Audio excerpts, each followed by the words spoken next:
नमस्कार मेरे साथियों, स्वागत आपके ऑनलाइन क्लासेस के अंदर। दोस्तों कैसे हो सभी दोस्त? बढ़िया। आज स्टार्ट करते हैं अगली क्लास को। मैं कह के गया था कल कि जो पीछे राज्य दर्शन करवाए हैं, असम और जो केरल राज्य है, उन दोनों के ऊपर जो एग्जाम में पूछे हुए क्वेश्चन है, उनके ऊपर उन क्वेश्चनों के ऊपर मैं आपको 25 क्वेश्चन आपको गोली की तरह दागने वाला हूँ। 25 क्वेश्चन जो एग्जाम में पूछे हुए क्वेश्चन है मैं आपको बोर्ड पर करवाने वाला हूँ। यानी कि दोनों राज्यों के आपको क्या हो जाएगा, रिवीजन भी हो जाएगा। और जब भी आप पढ़ो ना, आपको शॉर्ट टू पढ़ना, उन 25 क्वेश्चन को पढ़ लेना, उनसे बाहर नहीं जाएगा उन दोनों का राज्य दर्शन। ठीक है। अगर ये आपको चीज बढ़िया लगी हो तो कमेंट बॉक्स में जरूर लिखिएगा कि आगे वाले जिले हैं उनके लिए मैं दुगनी मेहनत के साथ में आपको और उनसे भी अच्छे क्वेश्चन लेके आऊं। ठीक है, तो स्टार्ट करते हैं। दैट्स नाउ देखिएगा, आधुनिक क्वेश्चन लिख लेना वहां। केरल असम के महत्वपूर्ण क्वेश्चन एग्जाम में पूछे हुए महत्वपूर्ण क्वेश्चन वहां लिख के और वहां पे पहला क्वेश्चन नोट करना। स्टार्ट कीजिए अपनी कॉपी के अंदर और वहां पहला क्वेश्चन स्टार्ट करो। उस जगह पे लिखो, आधुनिक असम के संस्थापक कौन है? मैंने जब भी पढ़ाया था आपको, जब मैं कहा था असम का बेसिक स्ट्रक्चर पढ़ाऊंगा, उसी में ही मैंने पढ़ाया था आपको कि आधुनिक असम का संस्थापक कौन है। गोपीनाथ बारदोलाई। मैंने आपको ये पढ़ाया था कि नहीं पढ़ाया था? पहला क्वेश्चन यही वहीं पे ही पढ़ाया था। ठीक है, लिख लेना गोपीनाथ बारदोलाई। क्या है गोपीनाथ बारदोलाई? असम के संस्थापक है। कौन से? आधुनिक असम के संस्थापक है। समझ में आ गया पहला क्वेश्चन। दूसरा क्वेश्चन नोट करो, नीलगिरी व अन्नामलाई। मैंने वहां पढ़ाया था नीलगिरी अन्नामलाई, दोनों पढ़ाया था वहां पे, तुम्हें पता हो तो। पहाड़ियों के बीच में कौन सा दर्रा है, और मैंने मैप के जरिए भी समझाया था। और मैं यहाँ इसी तरीके से इस जगह पे समझाया था, बोला था अन्नामलाई यहाँ है। और अन्ना जो मलाई है, इसकी मैंने वहां सबसे ऊंची चोटी भी बताई थी। कौन सी है? अनाई मुड्डी। लिख लेना उसको भी। नीलगिरी व अन्नामलाई पहाड़ियों के बीच में कौन सा दर्रा है? लिख लेना पाल घाट दर्रा। कौन सा? पाल घाट दर्रा। वो ऐसे भी पूछ सकता है एग्जाम वाला, पाल घाट दर्रा किन दो पहाड़ियों के बीच में आता है? तो आपको बताना है नीलगिरी व अन्नामलाई के बीच में आता है। क्वेश्चन ऐसे पढ़ो तो उसको पीछे से उल्टा भी क्वेश्चन लगा के देखो, उस आंसर से भी क्वेश्चन का उत्तर लगा के देखो एक बार। ठीक है, आगे देखो। आगे बहुत इंपॉर्टेंट क्वेश्चन है, आईएएस के अंदर पूछा हुआ क्वेश्चन है। फिर बता रहा हूं, ये आईएएस में पूछा हुआ क्वेश्चन है। ये लिख लो इसको।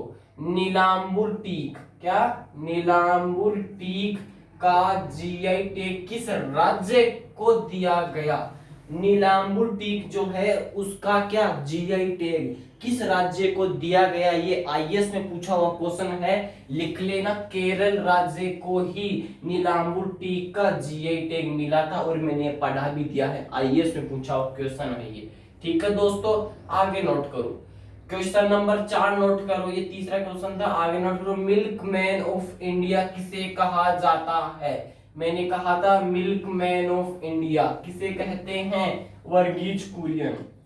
किसे कहते हैं? वर्गीज कुरियन को क्या कहते हैं? मिल्क मैन ऑफ इंडिया किसे कहते हैं? वर्गीज कुरियन को कहा जाता है।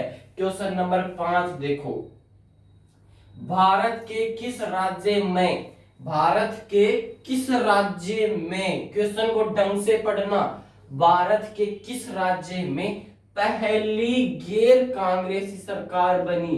क्वेश्चन को फिर पढ़ना, भारत के किस राज्य में पूछा है। ठीक है, राज्य में पहली गैर कांग्रेसी सरकार बनी। क्वेश्चन ढंग से पढ़ लेना। ठीक है, किसमें बनी? केरल राज्य में ही बनती है। क्या? पहली गैर कांग्रेसी सरकार बनती है। अब पूछ रहे किसके नेतृत्व में बनती है ये सरकार? लिख लेना, नंबूदरी पाल के समय बनती है।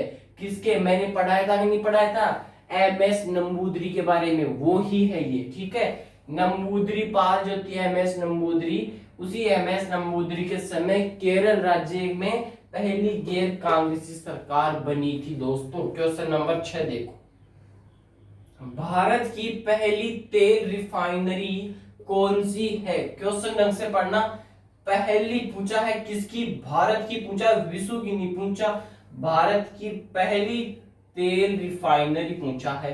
तुम्हें पता होना चाहिए भारत की पहली तेल रिफाइनरी असम डिगबोई में खोजी गई थी। लिख लेना यहाँ पे, ये देखो, डिगबोई असम के अंदर खोजी गई थी क्या, पहली रिफाइनरी तेल की।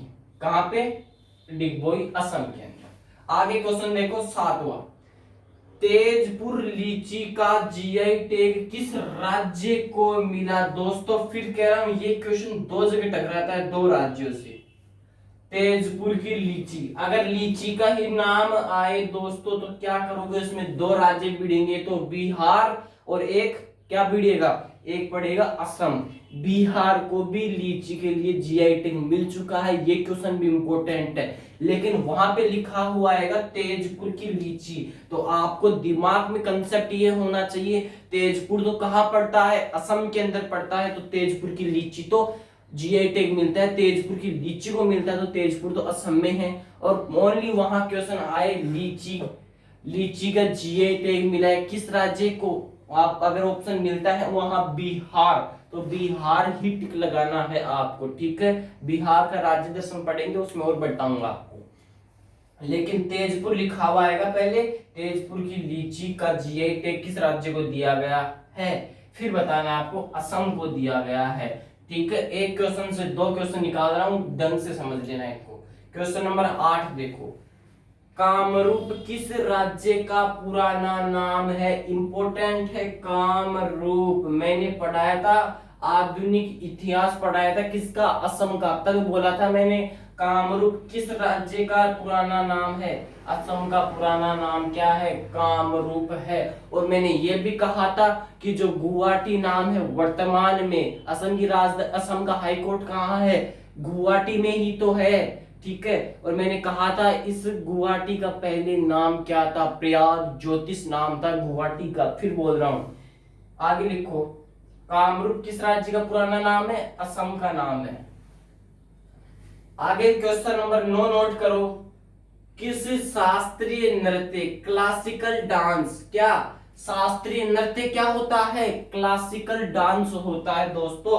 किस शास्त्रीय नृत्य में नेत्रों, क्वेश्चन को ढंग से पढ़ना, नेत्रों जो अपने नेत्र होती है ना आंखें, ठीक है, यानी कि नेत्र जो आंखें ऊपर वाली होती है ना, इनको बोलते हैं नेत्रों के संचालन, क्या संचालन पर अधिक ध्यान दिया जाता है। क्लासिकल डांस की बात हो रही है, ऐसी फालतू बातें नहीं हो रही, नेत्रों का संचालन वैसे बात नहीं हो रही है दोस्तों, बात हो रही है क्लासिकल डांस की। क्लास, ऐसा कौन सा क्लासिकल डांस है जिसके अंदर नेत्रों के जो नेत्र है उनका संचालन होता है, उस डांस का क्या नाम है, उस नृत्य का नाम है कथकली नृत्य। क्या नाम है, कथकली नृत्य। कथकली जो नृत्य होता है वो नेत्रों के संचालन के द्वारा, आंखों का जो संचालन होता है नेत्रों का, ठीक है, उनके द्वारा ही किया जाता है। ये अपने ये नहीं होती क्या, ये होती है नेत्र, इनके द्वारा क्या होता है, इसी कथकली नृत्य का संचालन किया जाता है। पूछ ले कथकली नृत्य कहाँ का क्लासिकल डांस है, लिख लेना केरल का क्लासिकल डांस है, शास्त्रीय नृत्य है केरल का। क्वेश्चन नंबर 10 नोट करो, यहां से नोट करो, सबरीमाला मंदिर किस राज्य में स्थित है, क्या सबरीमाला का मंदिर पूछा है, पूछ ले सबरीमाला का मंदिर किस राज्य में स्थित है, तो बताना है केरल राज्य में स्थित है। और पूछ ले ये किसको समर्पित है, सबरीमाला का मंदिर किसको समर्पित है, ये क्वेश्चन कमेंट बॉक्स में डालना, सबरीमाला का जो मंदिर है वो किसको समर्पित है, ये नोट करो। 10 के 10 क्वेश्चन बहुत इंपॉर्टेंट क्वेश्चन है। और क्वेश्चन नंबर 11 नोट करो, फिर मिटा रहा हूं, और क्वेश्चन नंबर 11 नोट करो यहां से आप।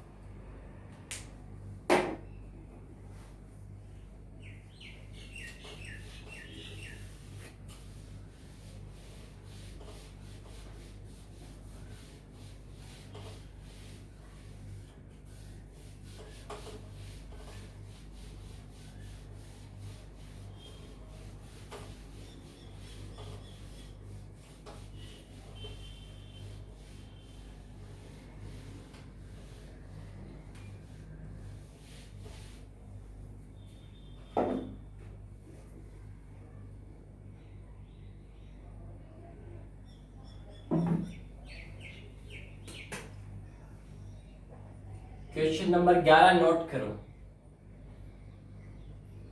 लिखो।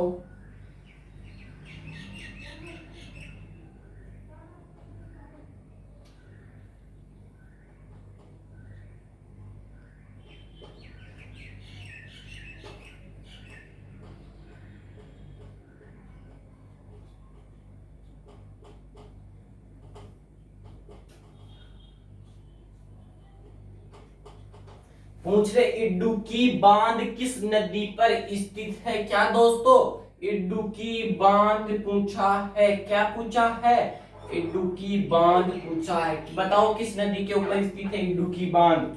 बताओ इडुक्की बांध किस नदी के ऊपर स्थित है। बताओ इडुक्की बांध, क्या इडुक्की बांध किस नदी के ऊपर स्थित है। लिख लेना, पेरियार नदी के ऊपर स्थित है इडुक्की बांध। लिख लेना, पेरियार नदी। पेरियार नदी पे क्या स्थित है? इडुक्की बांध स्थित है। क्वेश्चन नंबर 12 नोट करो, लिखो। केरल में नौका, केरल में नौका का संबंध किससे है? ये लिखो। केरल में नौका दौड़, लिखो नौका दौड़ का संबंध किससे है? बताओ। पूछा है, क्या पूछा? केरल में नौका दौड़ का संबंध किससे है? किस, हाँ एक मिनट ये और नोट करो। नौका किस संबंध, किस ट्रॉफी से है, ये लिखो। मैंने ये पढ़ा भी दिया होगा आपको ये क्वेश्चन। लिखो इसको और आंसर दो इसका। केरल में नौका दौड़ का संबंध किस ट्रॉफी से है? क्वेश्चन बहुत इंपॉर्टेंट है, फिर बोल रहा हूं। इडुक्की बांध किस नदी पे है? पेरियार नदी पर। और पेरियार नदी कहां पर है? केरल में। ये भी नोट कर लो यहां से, पेरियार नदी केरल। ये भी नोट करो यहां से। बताओ केरल का नौका दौड़ संबंध किस ट्रॉफी से आता है? बताओ। अगर नाम आया है नौका दौड़ तो इस ऐसा ही कुछ नाम मैच होगा ट्रॉफी का भी। बताओ।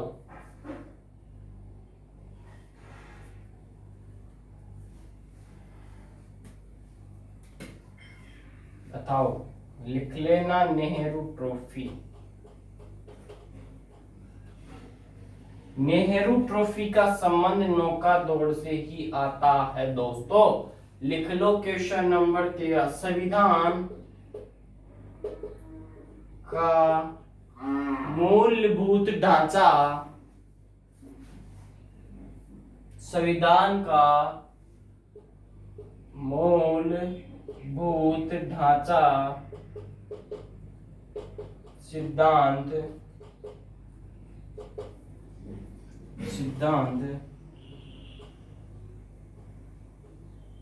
संविधान का मूलभूत ढांचा सिद्धांत किस वाद पर कार्य करता है? लिखो। सिद्धांत किस वाद पर प्रस्तुत किया जाता है? पर प्रस्तुत किया जाता है, ये किया गया है, ये बता दो आप तो। संविधान का मूलभूत ढांचा किस सिद्धांतवाद, ढांचा किस सिद्धांतवाद,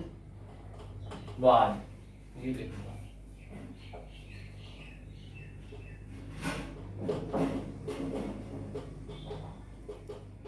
ये है क्वेश्चन आपका और इसका आंसर दो। बहुत गजब का क्वेश्चन है, लिख लो इसको। प्रस्तुत किया गया, किया जाता है, ये लिख लो। किया गया, ये नोट करो नाम यहाँ से यार। क्वेश्चन बहुत गजब का है, बताइएगा। संविधान का पूछा है, मूलभूत ढांचा का जो सिद्धांत है। मैंने फिर बोला था संविधान का मूलभूत ढांचा, मैंने 3 बार पढ़ा दिया। केशवानंद भारती केस, उस पे आता है केशवानंद भारती केस। अब ये बताओ केशवानंद भारती केस को कब सामने आए? लिख लो केशवानंद भारती। केशवानंद अब ये डेट भी बता दो कब सामने आया। 1973 में होता है केशवानंद भारती के 23 अप्रैल। 23 अप्रैल 1973 में क्या होता है, केशवानंद भारती के। और संविधान का जो मूलभूत जो ढांचा है वो किस सिद्धांतवाद पे कार्य करता है, इसी केशवानंद भारती केस के ऊपर क्या करता है, संविधान का मूलभूत ढांचा प्रस्तुत किया गया। किसके ऊपर, केशवानंद भारती के ऊपर। 23 अप्रैल 1973 में होता है। 23, हाँ 24, सॉरी 24 आएगा, 24 अप्रैल। लास्ट का डिजिट वो इधर से एक डिजिट बढ़ा दो और 2 याद रखना है आपको। और क्वेश्चन नंबर 14 नोट करो आप यहां से। यहूदियों के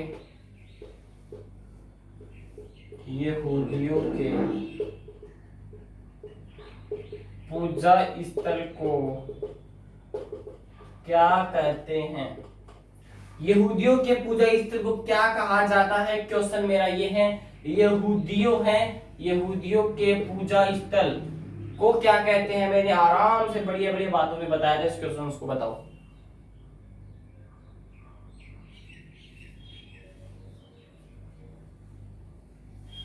लिख लो, सिनेगोग। सिनेगोग क्या है, यहूदियों का पूजा स्थल। और क्वेश्चन नंबर 15 नोट करो। एक सींग वाला गेंडा किस राष्ट्रीय उद्यान में, एक सींग वाला गेंडा किस राष्ट्रीय उद्यान में, एक सींग वाला गेंडा किस राष्ट्रीय उद्यान के, ये लिखो, लिए प्रसिद्ध है, ये लिखो तुम क्वेश्चन। एक सींग वाला गेंडा, ठीक है, पढ़ा दिया होगा मैंने। एक सींग वाला गेंडा किस राष्ट्रीय उद्यान, नेशनल पार्क के लिए प्रसिद्ध है। मैंने बताया था काजीरंगा नेशनल पार्क। अब मुझे ये बताओ काजीरंगा नेशनल पार्क किस राज्य में आता है, बताओ। काजीरंगा नेशनल पार्क में क्या आता है, एक सींग वाला गेंडा प्रसिद्ध है इसी काजीरंगा में। अब ये बताओ ये काजीरंगा नेशनल पार्क है, ये किस राज्य में आता है, ये भी बता दो मेरे को। और क्वेश्चन नंबर 16 नोट करो। अंबुबाची का मेला किस मंदिर में लगाया गया जाता है। क्वेश्चन यही है मेरा, ठीक है। क्या गलत लिख दिया गया मैंने, उद्योग सिनेगोग सही है।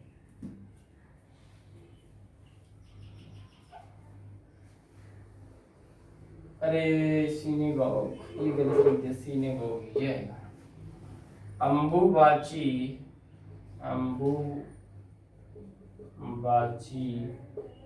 का मेला किस मंदिर में, लिखो अंबुबाची का मेला किस मंदिर में लगाया जाता है, क्या लगाया जाता है, अंबुबाची का मेला। उसको मिटा देता हूं मैं, ऊपर वाले को नोट कर लीजिए।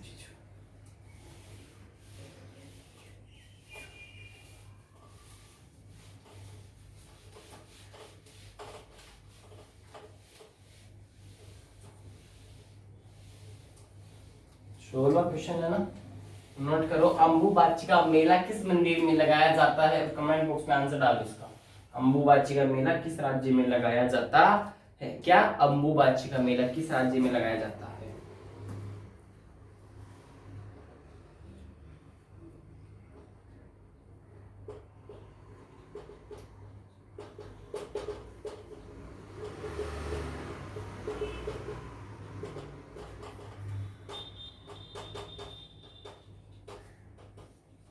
बताओ, लिख लो कामाख्या माता का मंदिर। कामाख्या माता मंदिर किसमें, कामाख्या माता के मंदिर में। कामाख्या माता के मंदिर में क्या होता है, अंबुबाची का मेला किस राज्य, अंबुबाची का मेला किस मंदिर, लिखो सॉरी, किस मंदिर में लगाया जाता है। कामाख्या माता के मंदिर में क्या लगाया जाता है? अम्बुबाची का मेला लगाया जाता है। अम्बुबाची का मेला। पूछ रहे अम्बुबाची का मेला कामाख्या माता के मंदिर में लगाया जाता है। जिस दिन कामाख्या माता का मंदिर लगता है उस दिन कौन सी नदी लाल हो जाती है? कमेंट बॉक्स में इसका आंसर आना चाहिए। लिखो 17वां क्वेश्चन नोट करो, यहां से 17वां क्वेश्चन नोट करो।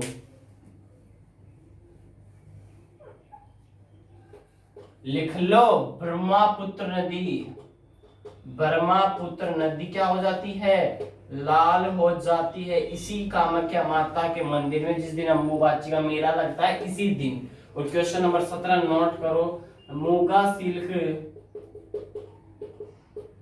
को जीआई टैग दिया गया, यह किस राज्य में आता है? किस राज्य को मिला है? मुगा सिल्क को जीआई टैग किस राज्य को नहीं दिया है? ये लिखो क्वेश्चन। मुगा सिल्क को जीआई टैग किस राज्य को मिला है? बताओ। मुगा सिल्क के लिए मिला है। किसके लिए मिला है? मुगा सिल्क के लिए मिला है। मुगा सिल्क के लिए दिया गया जीआई टैग। किस राज्य को दिया गया है? लिख लो असम। असम को जीआई टैग मिल चुका है मुगा सिल्क। मुगा सिल्क क्या है? मैं फिर कह रहा हूं, मुगा सिल्क एक साड़ी है। उस साड़ी को साड़ी है, उस साड़ी कहाँ बनती है? असम में बनती है। वो साड़ी होती है, उस साड़ी पे क्या होता है? श्री कृष्ण भगवान की ऐसे कुछ तस्वीर वगैरह होती है बनी हुई, ठीक है, इमेज वगैरह सी हुई हुई होती है, ठीक है, धागों के द्वारा। उसको बोलते हैं मुगा सिल्क साड़ी। लिखो आगे। बोडोलैंड, बहुत गजब का क्वेश्चन है। बोडोलैंड अपना नए राज्य बनाने की मांग किस राज्य से कर रहा है? अलग नया, अलग होकर नया राज्य बनाने की मांग किस राज्य से कर रहा है? ये भी लिखो।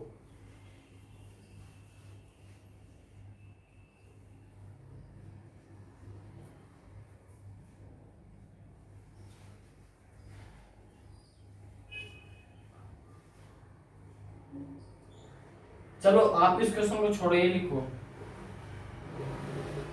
असम से अलग होकर नए राज्य की मांग कौन कर रहा है? असम से अलग होकर नए राज्य की मांग कौन कर रहा है? बोडोलैंड। पूछे बोडो जनजाति कहाँ निवास करती है? इसी बोडोलैंड में निवास करती है बोडो जनजाति। बोडो जनजाति बोडोलैंड में ही निवास करती है। ये बोडोलैंड है ना, ये क्या कर रहा है? असम से क्या कर रहा है? अलग नए राज्य की मांग कर रहा है, ये बोडोलैंड। लिखो 19वां क्वेश्चन।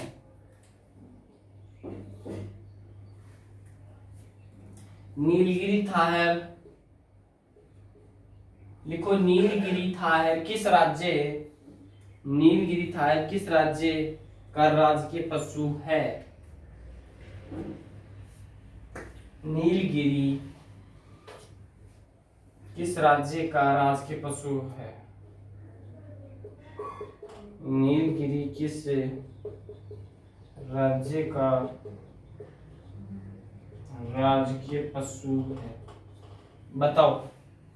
नीलगिरी किस राज्य का राजकीय पशु है? केरल का है, लिख लेना।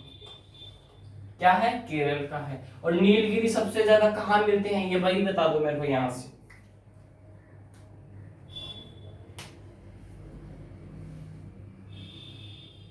और जो नीलगिरी है और किस राज्य का राजकीय पशु है? और ये कौन से नेशनल पार्क में होते हैं? इराविकुल, इराविकुल नेशनल पार्क में मिलते हैं ये। इराविकुल नेशनल पार्क में नीलगिरी किस राज्य का राजकीय पशु है? केरल में। और इसी केरल में इराविकुल नेशनल पार्क में क्या मिलते हैं? ये नीलगिरी मिलते हैं। और नीलगिरी सबसे ज्यादा कहां मिलते हैं? ये भी बताओ, या ये बताओ तुम तो। एक और राज्य, एक और है राज्य, उसका क्या है? राजकीय पशु ही यही है नीलगिरी। वो भी बताओ। राज्य पशु, राज्य पशु वहां का, सॉरी, राज्य पशु। राज्य पशु और राज्य पशु में दोनों में अंतर है। राजकीय पशु तो कहाँ का है, केरल का है, इराविकुलम नेशनल पार्क में मिलता है। और पूछ रहा हूँ राज्य पशु किसका है, लिख लेना तमिलनाडु का। कौन है, नीलगिरी है। तमिलनाडु का राज्य पशु नीलगिरी। नीलगिरी किस राज्य का राज्य पशु, केरल का है। और किस में, नेशनल पार्क में, इराविकुलम नेशनल पार्क में। और असम से अलग होकर नए राज्य की मांग कौन कर रहा है, बोडोलैंड कर रहा है। बोडोलैंड में बोडो जनजाति निवास करती है। मूंगा सिल्क को जे टैग दिया गया है, किस राज्य से प्रसिद्ध है, मूंगा सिल्क है असम से। और अंबुबाची का मेला किस मंदिर में लगाया, कामाख्या माता के मंदिर में लगता है। ब्रह्मपुत्र नदी इस दिन क्या हो जाती है, लाल हो जाती है। लिख लो, 19 क्वेश्चन है, इंपॉर्टेंट क्वेश्चन थे, नोट कर लो इनको। और 6 क्वेश्चन और लगे, नोट करो उनको भी। लिखो अगला 20वां क्वेश्चन, भारत की दक्षिणतम, लिखो भारत की दक्षिणतम पहाड़ियां कौन सी है। बताया था मैंने ये, भारत की दक्षिणतम पहाड़ियां, बताओ। भारत की दक्षिणतम पहाड़ियां बताओ।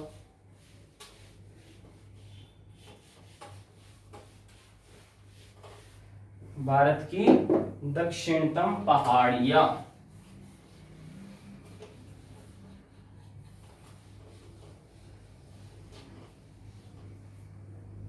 बताओ भारत की दक्षिणतम पहाड़ियां।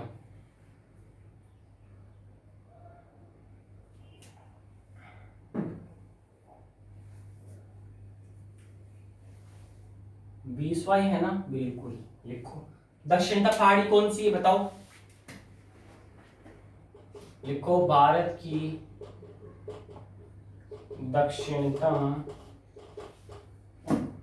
पहाड़ियां कौन सी है। दक्षिणतम पहाड़ी, भारत की दक्षिणतम पहाड़ी पूछा है, किसकी, भारत की दक्षिणतम पहाड़ी कौन सी है, कार्डमम की पहाड़ी है। कार्डमम की पहाड़ी, कौन सी पहाड़ी, कार्डमम की पहाड़ी। और ये कार्डमम की पहाड़ी किसके लिए प्रसिद्ध है, इलायची के लिए प्रसिद्ध है, मैंने बताया था। लिख लो इलायची।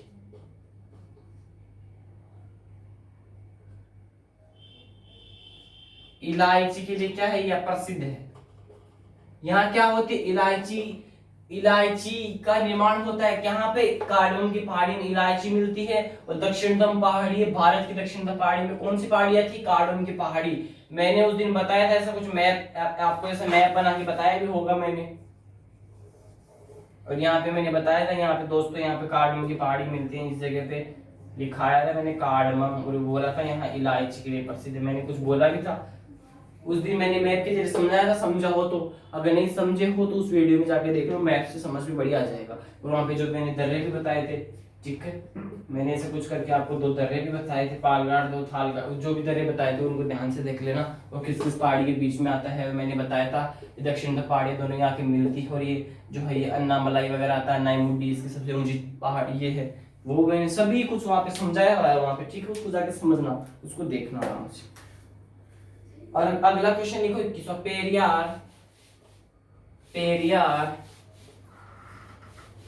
पेरियार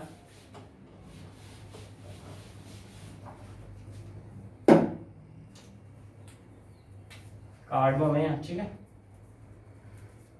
21वां क्वेश्चन नोट करो।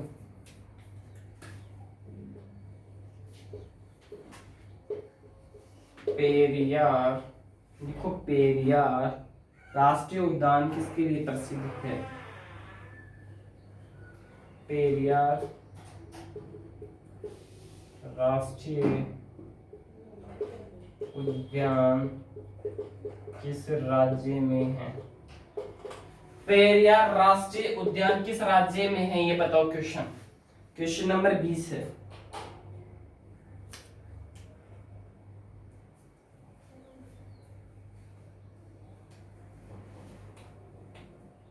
और 22वां क्वेश्चन वाले को, पद्मनाभ, पद्मनाभ स्वामी मंदिर कहाँ स्थित है। पद्मनाभ स्वामी मंदिर कहाँ स्थित है, पेरियार राष्ट्रीय उद्यान किस राज्य में स्थित है? केरल में स्थित है। पेरियार नेशनल पार्क प्रसिद्ध है, केरल के लिए प्रसिद्ध है। और पद्मनाभ स्वामी मंदिर कहाँ स्थित है? इसका भी आंसर दे हो। और 23वां क्वेश्चन नोट करो फिर यहाँ से, बताओ फटाफट बताओ। दोनों ही केरल आ जाएगा। और अगला क्वेश्चन लिखो, बहुत गजब का क्वेश्चन है। मंदारिन बतख हाल ही में मंदारिन बतख देखी गई है, ये किस नेशनल पार्क में मिली है? ये लिखो। और किस राज्य में मिली है मंदारिन बतख? मंदारिन बतख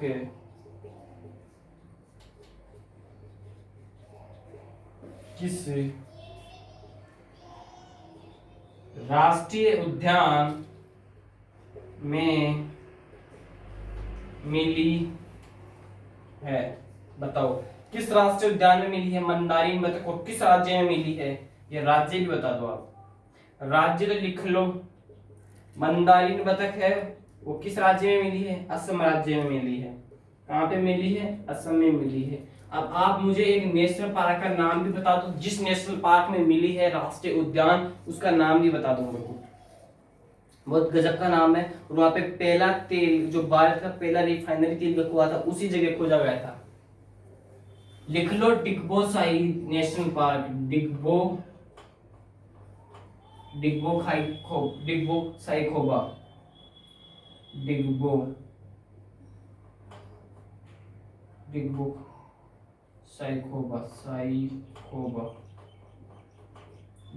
साइखोबा है। नाम नहीं दिख रहा है, मैं यहाँ लिख देता हूँ। डिगबो साइखोबा नेशनल पार्क में क्या मिली है? ये मंदारिन बतख। डिगबो साइखोबा नेशनल पार्क में मंदारिन बतख देखी गई है। मंदारिन बतख किस राज्य में मिली है? इसी असम राज्य के अंदर मिली है। क्वेश्चन नंबर 24 नोट करो, फटाफट नोट करो। और टाइम बता दी मुझे टेक्निकल टीम ये साथ साथ में। फटाफट नोट करके जाओ, फटाफट लिखो। 24 भारत का पहला जेंडर पार्क किस राज्य में बनाया गया? भारत का पहला जेंडर पार्क पूछा हूं, ठीक है। क्वेश्चन नंबर 24 नोट करो, फटाफट नोट करो, टाइम बहुत कम है। भारत का पहला जेंडर पार्क किस राज्य में देखा स्थित है? भारत का पहला जेंडर पार्क पूछा हूं। भारत का पहला जेंडर पार्क किसमें स्थित है? बताओ फटाफट दो आंसर। किस राज्य में? ये लिखो फिर तुम। बनाया जा रहा है, बनाया। अब आंसर दो। भारत का पहला जेंडर पार्क किसमें बनाया जा रहा है? ये आंसर दो। भारत का पूछा हूं, भारत का पूछा हूं क्या? पहला जेंडर पार्क। क्या? पहला जेंडर पार्क। तो क्या आंसर आएगा? भारत में पहला जेंडर पार्क किस राज्य में बनाया जा रहा है? मैंने पूछा राज्य का नाम दो, राज्य का नाम बताओ फटाफट। लिख लो केरल। और आगे क्वेश्चन लिखो, क्वेश्चन नंबर 25 कलारीपट्टू लिखो। क्वेश्चन नंबर 25 लिखो, कलारीपट्टू किस राज्य का मार्शल आर्ट है? कलारीपट्टू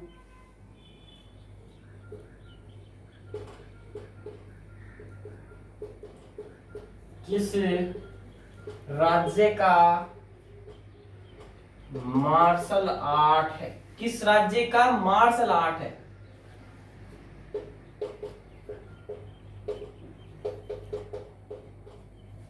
किस राज्य का क्या है? मार्शल आर्ट पूछा हूं, कलारीपट्टू पूछा हूं, राज्य पूछा हूं। उस राज्य का नाम बता दो मेरे को, फटाफट नाम बता दो उस राज्य का। लिख लो फटाफट दे। क्या लिख लो? केरल। राज्य पूछा हूं, मार्शल आर्ट पूछा हूं, कलारीपट्टू पूछा हूं, लिख लो केरल। केरल का मार्शल आर्ट है, केरल का मार्शल आर्ट कौन है? कलारीपट्टू। मेरी तरफ से दोस्तों, मेरी तरफ से आज आपको क्या बताया गया है? असम एंड केरल दोनों के क्या, असम और केरल के क्या दोस्तों महत्वपूर्ण क्वेश्चन जो एग्जाम में पूछे हुए क्वेश्चन है। 25 के 25% नोट करवाए। ऐसे ही क्वेश्चन एग्जाम में पूछता है और पूछे भी गए इन्हीं क्वेश्चनों में से, ठीक है। तो आपको बढ़िया लगी हो अगर ये 25 क्वेश्चन तो कमेंट बॉक्स में जरूर लिखिएगा। अगर आप इस चैनल पे नए हो तो सब्सक्राइब भी करवा दीजिएगा। मंजिल ने उससे कहा तेरे बस की बात नहीं, घोंसलों ने मंजिल की आंखों में आंखें डाल के बोला चल छुट्टी तेरी इतनी औकात नहीं। अब अगली नोट करो डोज नंबर 7 या 8 जो भी है, उससे पढ़ने से पहले हम थोड़ी सी साइंस पढ़ ले। क्या 2-4 लाइनें पढ़ाऊंगा साइंस में, आज ज्यादा नहीं पढ़ा रहा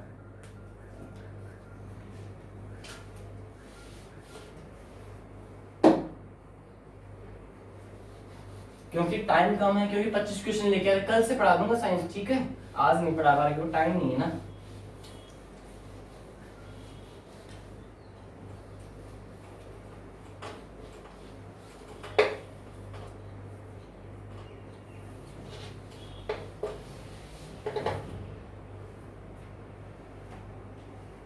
देखो साइंस,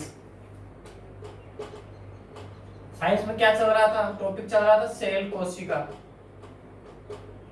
उस कोशिका में कहां तक पढ़ लिया था, जीव द्रव्य तक पढ़ लिया था। मैंने बताया था जीव द्रव्य ये वाला होता है, और मैंने इसमें बताया था क्या क्या होता है। ये बाहर वाला जो होता है केंद्रक होता है, ये इसके अंदर वाला क्या होता है केंद्रक द्रव्य होता है ये, और ये बाहर वाला क्या होता है कोशिका द्रव्य होता है। दोनों को मिलाने में किसका निर्माण होता है, जीव द्रव्य का निर्माण होता है। जीव द्रव्य क्या होता है, प्रोटोप्लाज्म होता है। प्रोटोप्लाज्म का नाम किसने किया, पुरकिंजन ने किया। ऐसा क्वेश्चन मैंने आपको बताया था कल, ठीक है। इनको छोड़ो, अब आगे क्या आता है नोट करो। क्वेश्चन क्वेश्चन नहीं है, नोट करो, एक लाइन नोट करो। कोशिका झिल्ली, कोशिका झिल्ली, उसके आगे ब्रैकेट में लिख लेना सेल मेम्ब्रेन्स। कोशिका झिल्ली सेल मेम्ब्रेन्स, कोशिका झिल्ली किस प्रकार की झिल्ली है।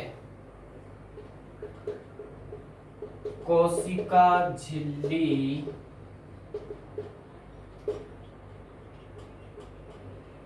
सेल मेम्ब्रेन्स, कोशिका झिल्ली किस प्रकार की झिल्ली है। बहुत मस्त क्वेश्चन है और इम्पोर्टेंट क्वेश्चन है, नोट कर लेना। एसएससी में बहुत इंपॉर्टेंट क्वेश्चन आते हैं ऐसे। कोशिका झिल्ली सेल मेम्ब्रेन्स किस प्रकार की झिल्ली है, क्वेश्चन वाला ये पूछा है आपको, किस प्रकार की झिल्ली है।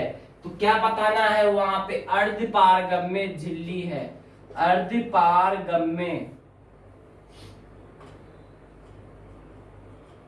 कौन है, अर्धपारगम्य, अर्धपारगम्य कौन है, कोशिका झिल्ली है। किस प्रकार की झिल्ली, अर्धपारगम्य झिल्ली है। और ये अर्धपारगम्य क्या होता है, ये होता है अर्धपारगम्य।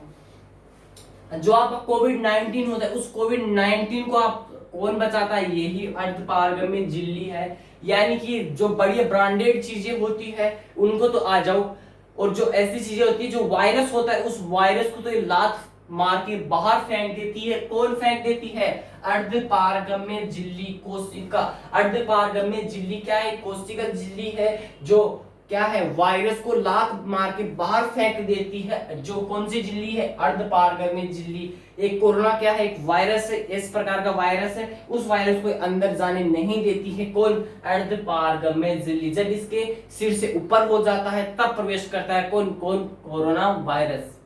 ठीक है, आगे नोट करो, आगे नोट करो। जो कोशिका झिल्ली होती है, अब यहां से अगर कोशिका झिल्ली है तो यहां से और क्वेश्चन लो। कोशिका झिल्ली किस किस में पाई जाती है ये बताओ। कोशिका झिल्ली, ये बताओ, कोशिका झिल्ली जंतुओं में भी पाई जाती है क्या, और पादपों में पाई जाती है। यस श्योर, लिखो कोशिका झिल्ली पादपों में प्लस जंतुओं में भी पाई जाती है।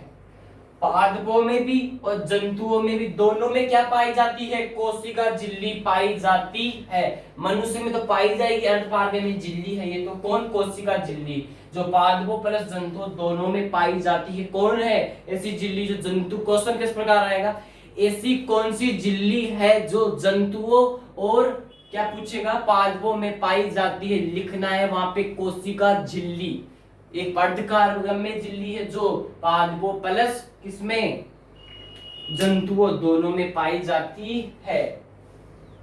आप मेरे को ये बताओ, पादपों में कोशिका भित्ति भी पाई जाती है क्या? ये आंसर दो, पादपों में कोशिका भित्ति भी पाई जाती है क्या? सेल वॉल बोलते हैं कोशिका भित्ति को, ठीक है, लिख लो। पादपों में कोशिका भित्ति भी पाई जाती है। कौन पाई जाती है? पादपों में कोशिका भित्ति पाई जाती है, पादपों में भी दोस्तों, ठीक है। अब पूछ रहे कोशिका भित्ति किसकी बनी हुई होती है, मेरे को ये बताओ, कोशिका भित्ति किसकी बनी हुई होती है? कोशिका भित्ति, सेल वॉल लिख लो यहां से, ठीक है। सेल वॉल क्या होता है? कोशिका भित्ति होती है। अब मुझे आंसर दो, कोशिका भित्ति जो होती है वो किसकी बनी हुई होती है? बहुत इंपॉर्टेंट जानकारी है ये, बताओ। कोशिका भित्ति बनी हुई होती है सेल्यूलोज की, लिख लो सेल्यूलोज। सेल्यूलोज की बनी होती है। सेल्यूलोज की कौन बनी हुई होती है? कोशिका भित्ति सेल्यूलोज की बनी हुई होती है दोस्तों। पूछे जंतुओं में भी होती है क्या कोशिका भित्ति? इसका आंसर दो, जंतुओं में भी होती है क्या कोशिका भित्ति? इसका आंसर दो। बहुत मस्त क्वेश्चन है। अगर पादपों में मैंने क्या बताया, कोशिका झिल्ली होती है, जंतुओं में भी होती है। और पादपों में क्या होती है? कोशिका भित्ति होती है। कोशिका भित्ति किसकी बनी होती है? ये बनी हुई होती है सेल्यूलोज की बनी हुई होती है। तो आंसर ये भी दो मेरा कि जंतुओं में क्या कोशिका भित्ति होती है क्या? होती है क्या? नहीं। इसको जानकारी को नोट कर लेना, ढंग से नोट कर लेना इस जानकारी को। जंतुओं में कोशिका भित्ति नहीं पाई जाती है। क्या होती है? जंतु में क्या होती है? कोशिका भित्ति नहीं पाई जाती मेरे दोस्तों। फिर सुनना, आराम से सुनना, बहुत इंपॉर्टेंट जानकारी है। कोशिका झिल्ली किस, जो सेल मेम्ब्रेन है वो किस प्रकार की झिल्ली है? ये है अर्धपारगम्य झिल्ली। ये वायरस नाम, ये कुछ जो भी वायरस होता है XYZ उसको शरीर में प्रवेश नहीं करने देती, लात मार के बाहर फेंक देती है। और कोशिका झिल्ली किस किस में पाई जाती है?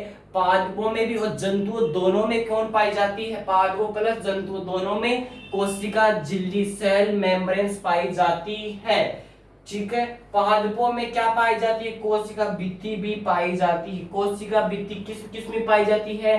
पादपों में भी पाई जाती है। मुझे जंतुओं में भी पाई जाती है क्या? नहीं, कोशिका भित्ति जंतुओं में नहीं पाई जाती। और पूछ ले, जो कोशिका भित्ति होती है वो किसकी बनी हुई होती है? सेल्यूलोज की बनी हुई होती है। कौन बनी हुई होती है सेल्यूलोज की? कोशिका भित्ति बनी हुई होती है।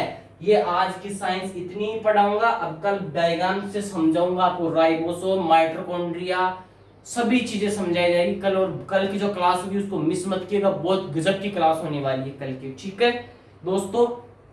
इनको नोट करो और डोज नंबर 7 को भी नोट करो आगे। फिर आप 7 है 8 नोट करो उसको, फिर फटा दे।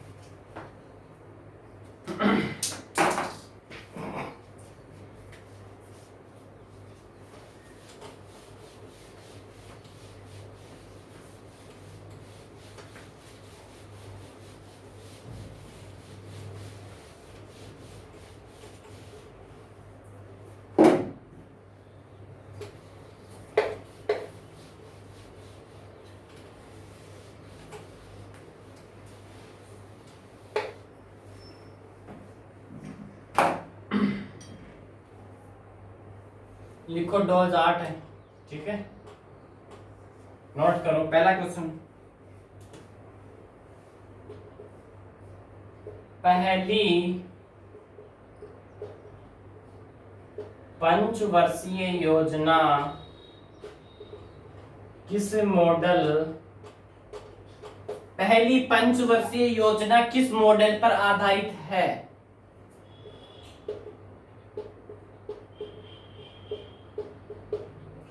पहली पंचवर्षीय योजना किस मॉडल पर आधारित है? क्वेश्चन है, पहली पंचवर्षीय योजना किस मॉडल के ऊपर आधारित है? और ये जो पहली पंचवर्षीय योजना किस मॉडल पर आधारित है, वो मॉडल कब से कब तक चला, ये भी बता दो। लिख लो, बताओ। और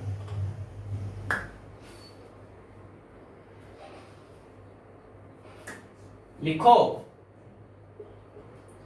Herald Domar model. Harrod Domar model पर कौन आधारित है? पहली पंचवर्षीय योजना हेरल्ड डोमर मॉडल पर आधारित है। और ये जो मॉडल था वो 1951 से लेके 56 तक चलता है। कब से कब तक?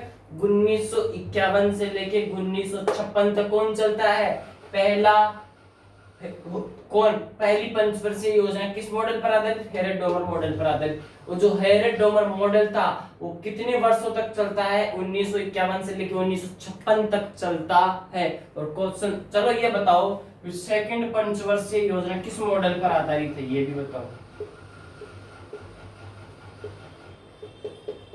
पहली बात बता दिया, फर्स्ट तो ये है। अब मुझे बताओ सेकंड किस मॉडल पर आधारित है, ये भी आंसर देना ही पड़ेगा। अब आप लिख लो। दूसरी है महालनोबिस मॉडल। किस पे है? महालनोबिस मॉडल। महालनोबिस मॉडल पर कौन आधारित है? दूसरी पंचवर्षीय योजना किस मॉडल पर आधारित है? महालनोबिस मॉडल पर आधारित है। और पहली हेरल्ड डोमर मॉडल पर आधारित है। और क्वेश्चन नंबर 2 नोट करो। राहुरकेला स्टील प्लांट किस राज्य में किस देश की सहायता से लगाया जा रहा है? लिख लो। राउरकेला स्टील प्लांट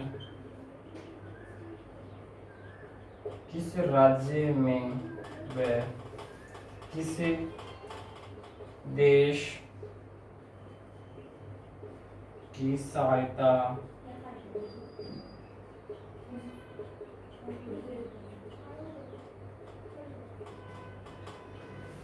क्या?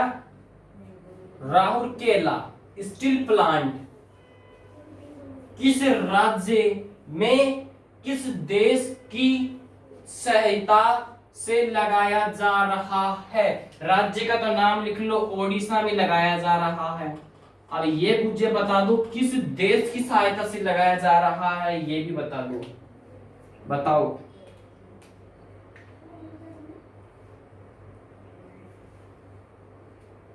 लिख लो, जर्मनी की सहायता से लगाया जा रहा है। कौन लगाया जा रहा है? राउरकेला स्टील प्लांट जर्मनी की सहायता से ओडिशा राज्य में लगाया जा रहा है। और क्वेश्चन नंबर 3 नोट करो। भारत की न्यूनतम जनसंख्या किस राज्य की है? भारत की न्यूनतम जनसंख्या किस राज्य की है?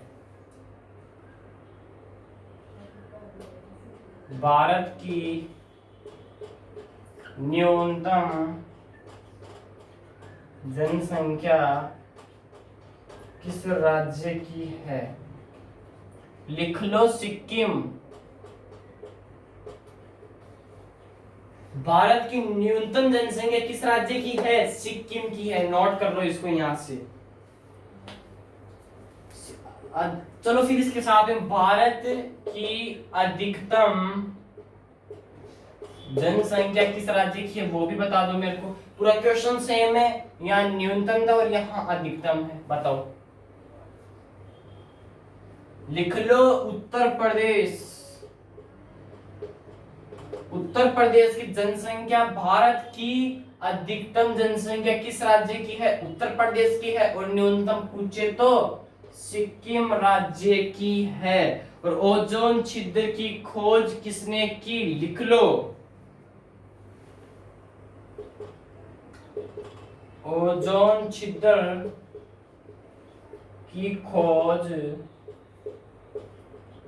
किसने की? लिख लो, फोरमैन। फोरमैन ने क्या की? ओजोन छिद्र की खोज। ओजोन छिद्र की खोज करता है कौन? फोरमैन। लिख लो। और लास्ट क्वेश्चन है उसको भी नोट करते जाइएगा। और ये ओजोन छिद्र, इस ओजोन की इकाई क्या होती है ये भी बता दो इसके साथ साथ। ये क्वेश्चन याद ही आ गया। इस ओजोन की इकाई क्या होती है? इकाई साइंस का क्वेश्चन है। डोप्सन लिख लेना, डोप्सन। ओजोन की इकाई क्या होती है? डोप्सन होती है। ओजोन छिद्र किसने की इसकी खोज? फोरमैन ने की। भारत की न्यूनतम जनसंख्या सिक्किम की है। और क्वेश्चन नंबर 5 नोट करो यहां से आप।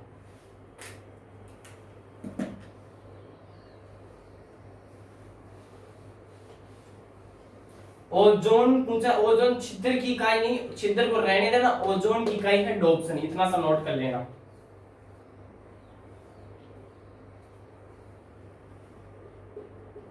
लिखो,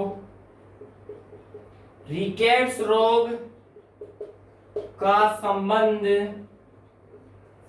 किस विटामिन से है? किस विटामिन से है? बिल्कुल सारी पढ़ाऊंगा, विटामिन से है। विटामिन भी टॉपिक आएगा आगे, ठीक है? विटामिन से है। रिकेट्स रोग का संबंध किस विटामिन से है? ये भी मुझे बता दो। रिकेट्स रोग का संबंध किस विटामिन से आता है? बताओ किस विटामिन से आता है? ये मक्खी क्या लेनी है यहाँ पे? इसको पता नहीं है मक्खी क्या चूसनी है, ये खून चूसनी है। इस मक्खी को पता नहीं है यहाँ पे कौन खड़े हैं, इनके खून चूसने है। इनको पता नहीं इसके खून नहीं है। हमारी रगों में खून नहीं, क्या दौड़ता है? जुनून दौड़ता है दोस्तों। इस मक्खी को पता नहीं ये चीज, ठीक है? लिखो, रिकेट्स रोग का संबंध किस विटामिन से है? खून नहीं, जुनून दौड़ना चाहिए, ठीक है? लिखो, किस विटामिन से है बताइएगा। Vitamin D. क्या आएगा? Vitamin D. विटामिन डी किससे क्या होता है? रिकेट्स। उस विटामिन डी का नाम भी बता दो मुझे, इसके साथ साथ विटामिन डी का नाम भी बता दो। लिख लो, कैल्सीफेरोल। क्या होता है विटामिन डी? कैल्सीफेरोल।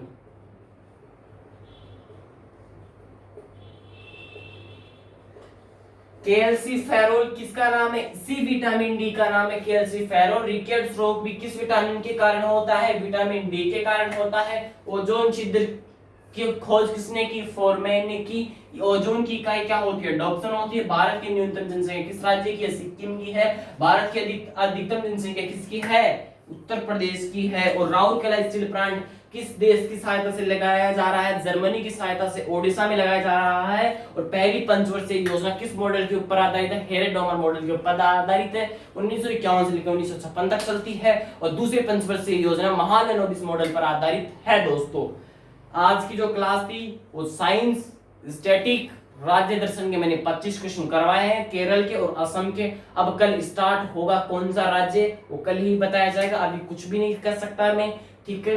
अगर ये क्लास बढ़िया लगी हो तो लाइक कीजिएगा और सब्सक्राइब कीजिएगा। अगर आप इस चैनल पे नए हो चैनल पे तो आप जरूर, लाल बटन का चिन्ह दिख रहा होगा, सब्सक्राइब लिखा हुआ, उसको जरूर दबा के सब्सक्राइब कीजिएगा और बेल आइकन को प्रेस कीजिएगा। जब भी क्लास स्टार्ट हो नोटिफिकेशन जरूर आपको प्रेस होगा वहां से। तो स्वस्थ रहेगा और मस्त रहेगा। और आपको एक चीज सूचना और देना चाहूंगा दोस्तों, बहुत इंपॉर्टेंट सूचना है, वो भी नोट करो।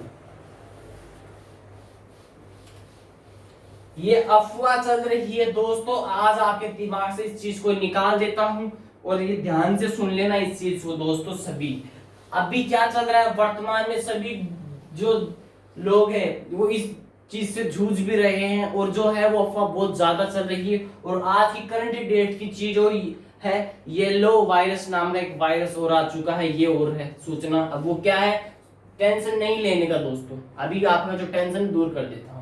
एक तो आता है ब्लैक फंगस। ब्लैक फंगस, जिंदगी में फंगस ही फंगस आते रहेंगे दोस्तों, इन फंगस से नहीं डरना, ठीक है? पूरी जिंदगी को फंगस करके रखते। एक तो आता है ब्लैक फंगस, अभी आया है, और एक आया है व्हाइट फंगस, और आज ही ताजा रेट में आया है येलो फंगस। 3 फंगस तो आ चुके हैं जिंदगी में, पता नहीं कितने फंगस आएंगे, पूरी जिंदगी को फंगस करके रखा है, कोई दिक्कत नहीं है। और एक सबसे तगड़ा वायरस चल रहा है, ये सबको पता है, कोविड-19 चल रहा है, ठीक है? कोविड-19 चल रहा है, इसको तो सभी मानते होंगे, वायरस तो है। लेकिन इसकी अभी इसका जो उपचार है वो चल रहा है। डीआरडीओ ने एक पाउडर खोजा है, पाउडर ये 2DG पाउडर, वो इस कोविड 19 को नस्ते नाबूद भी करेगा दोस्तों, ठीक है। ब्लैक फंगस इसको बताया जा रहा है आंखों को प्रभावित करता है, ठीक है। व्हाइट फंगस बताया जा रहा है, व्हाइट फंगस आंतरिक अंगों को प्रभावित करता है, ठीक है, मनुष्य के जननांगों को भी प्रभावित करता है। और जो येलो फंगस है इसकी नई डेट बताया जा रहा है कि ये किसमें, गाजियाबाद का एक व्यक्ति है, उस एक व्यक्ति के अंदर मिला है, कौन सा, येलो फंगस। इन दोनों को तो सीटी स्कैन के द्वारा खोज लिया गया है, व्हाइट फंगस और ब्लैक फंगस को। ये क्या है, इसको देखा गया कि नली वो आती है, जैसे आपकी कोविड 19 की जांच होती है उस नली के साथ वैसी नली आती है, उस नली से नाक के अंदर देखा गया है, तो क्या मिला है, येलो येलो टाइप की से कुछ मिली है, ठीक है।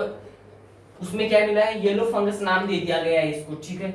ये जो येलो फंगस है ये क्या मिला है, एक व्यक्ति के नाक के अंदर मिला है, ठीक है। तो जिंदगी में बोल रहे हो आप आंतरिक अंगों को प्रभावित कर रहा है, आंखों को प्रभावित कर रहा है, और ये नाक में देखने को मिला है दोस्तों, घबराने की जरूरत नहीं। और ये और सबसे बढ़िया बात और बता रहे हैं सभी, जो जिसके डायबिटीज है ना उसको सबसे ज्यादा प्रभावित कर रहे हैं। अरे उस डायबिटीज वाले को तुम ऐसे ही मार दोगे इन बीमारियों का नाम ले लेकर, तो इन बीमारियों से नहीं जूझना है। फिर बोल रहा हूं, आपने कभी देखा है कि इन बीमारियों के, इस बीमारी के जैसे केस नहीं मिल रहे। पूरे देश के अंदर गाजियाबाद एक जो है, गाजियाबाद जो दिल्ली है उसमें गाजियाबाद एक शहर वहां का, उस गाजियाबाद में एक व्यक्ति में देखने को मिला है और पूरे भारत के अंदर कहीं भी देखने को नहीं मिला है। तो आपको घबराने की भी आवश्यकता नहीं है इस वायरस से। और जो व्हाइट फंगस है ये आपने किस तरह पूरा फैला हुआ नहीं दिखा भारत में, कोई 1-2 राज्य हैं उनमें थोड़े बहुत केस मिल रहे हैं येलो फंगस, ब्लैक फंगस वगैरह से। हाँ, कोविड 19 के जरूर पूरा देश जूझ रहा है कोविड 19 से, बट इन 3 वायरस से डरने की आवश्यकता नहीं है, डरने की आवश्यकता नहीं है दोस्तों, डरना नहीं है इन तीनों वायरसों से। फिर कह रहा हूं, घर में रहकर सुरक्षित रह के पढ़ो, दिमाग में नहीं लाना इन 3 वायरस फंगसों को, ठीक है। पूरी जिंदगी फंगस कर, इस डायबिटीज वाले को सबसे ज्यादा फंगस कर रखा है कि ये तू तो मर जाएगा इन बीमारियों से। अरे बेटा कुछ भी नहीं होगा, ठीक है। एक राज्य में 1-1, 2-2, 5-5, 10-10 केस में कोई इफेक्ट नहीं पड़ता, ठीक है। कितनी बड़ी जनसंख्या, कोई इफेक्ट नहीं पड़ता, पूरे देश में नहीं आया वायरस, एक आधे किस में आ रहा है। और जो रिकवर भी होते हैं, फंगस का अर्थ क्या होता है, फंगस का अर्थ क्या होता है, खाज खुजली होता है, ठीक है। गंदगी से होता है फंगस भी, ठीक है, गंदगी से होता है दांत खाज खुजली, वो वाला फंगस है। दांत खाज खुजली में दवाई होती है, वही दवाई ली जाती है इनके अंदर, ठीक है। समझ में आ गया होगा, तो डरने की आवश्यकता नहीं इन 3 वायरसों से, ठीक है, फंगस से। और आज की क्लास बहुत लंबी हो चुकी है, कोई दिक्कत नहीं है, इसी क्लास को मैं यहीं ऑफ करता हूँ, ठीक है दोस्तों। फिर आपसे मैं कहूंगा, मंजिल ने अफसोस से कहा तेरे बस की बात नहीं, हौसला ने मंजिल की आंखों में आंखें डाल के बोला चल छुट्टी तेरी इतनी औकात नहीं। अपनी जो नसें हैं उनके अंदर जुनून दौड़ना चाहिए, खून नहीं दौड़ना चाहिए दोस्तों, फिर आएगा मजा और सिलेक्शन होगा, डरना नहीं है। सिलेक्शन तो अपना क्या है, कर्तव्य छीन के रहेंगे सिलेक्शन, तो ठीक है, जिद है सिलेक्शन की, यहाँ आए हो तो जिद है सिलेक्शन की, और सिलेक्शन दिला के रहूंगा, सब सिलेक्शन लेके रहेंगे मेरे दोस्तों, ठीक है। तो इसी क्लास को मैं यही ऑफ करता हूँ, bye bye, have a nice day.